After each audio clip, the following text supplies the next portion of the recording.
Live from Denver 7, this is 7 News.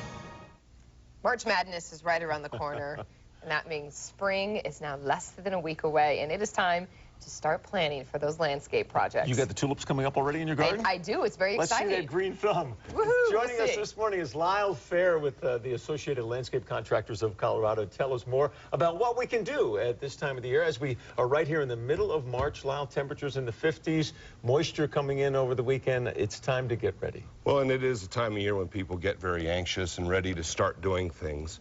The things that you should be doing right now would be finishing up any of your pruning, whether it's from damage from the snow and wind over the winter, and particular attention to your fruit trees, whether they're ornamental crabs, etc. Those need to be pruned before they begin leafing out.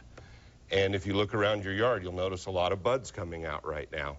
So it's time to get those tasks taken care of, cutting back any perennials that you didn't get done last fall.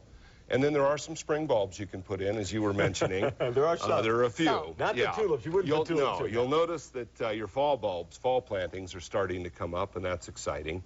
Aerating your lawn, looking at fertilizing and putting some pre-emergent herbicides down is fine, as long as we have about a half an inch of moisture in the forecast to activate those. Otherwise, they go inert in about 3 weeks. And we might have some of that coming in over the weekend. It looks good, so get out today and get that done if you have the opportunity. For larger projects, the other thing we do right now is plan what you'd like your yard to look like. And if you're good at this, that's great. If you're not and you need help, which most people do, look, this is a great time of year to be talking with contractors and designers and getting your plan put in place. When you do that, it's very important to make sure that you get a quality and a reputable contractor. You can research their references, ask for certificates of insurance, projects that they've done in your area, and look those over. The ALCC is the Associated Landscape Contractors of Colorado, and we are a group of contractors that have gotten together and said we want to make sure that people are doing a good job for the clients out there. So our website is alcc.com. alcc.com. And there you can check who's a member of that, and there are other professional associations. Who's legit, who's a professional. That's the idea. And who's not. Someday I will tell you the story how I destroyed and burned up an entire front lawn. because you had no idea what you were doing.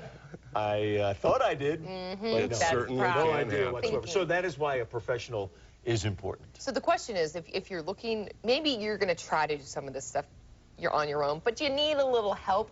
Where can we go to get some information? Well, alcc.com, that website, has a number of very exciting links. You can also go to your county agricultural extension office, which they are a wealth of information. And really, with the internet these days, you can take any plant that you're interested in. You can just type that in and Google it, and you'll have more information than you can possibly use. Now, what about seeds? I say you have seeds right there. Is this the time that you can plant those, or do you wait? Is it too early? Well, it actually is time to plant these, and especially if you're working on a budget. If you go in in 6 more weeks, because mid-May is our average last frost. Right. So you don't want to be putting fresh plants out in the landscape until then. Well, you can spend $300 to $3,000 or more with new plantings that come that time. If you want to be busy now with a simple project that's really fun for the family and to work on with your kids, any nursery center will have these little fiber pots and these little jiffy discs, they call them, which plump when you soak them. Okay. You put your seed in there, and then this unit goes on top, and you've created a little greenhouse or a little terrarium. Perfect. You can take any of your plants and start growing them right now, because they need about 6 weeks inside. Keep them watered. They have the potting mix. It's well worth the money to buy a professional potting mix. Okay. And get those started now. Have some fun watching them grow, and in 6 or 8 weeks, plant them. Yeah, kids love that sort of thing. Of course, you can get more information about what Lyle is talking about. Simply go to our website, thedenverchannel.com, and when you get there, click on the big red TV button, or once again at alcc.com.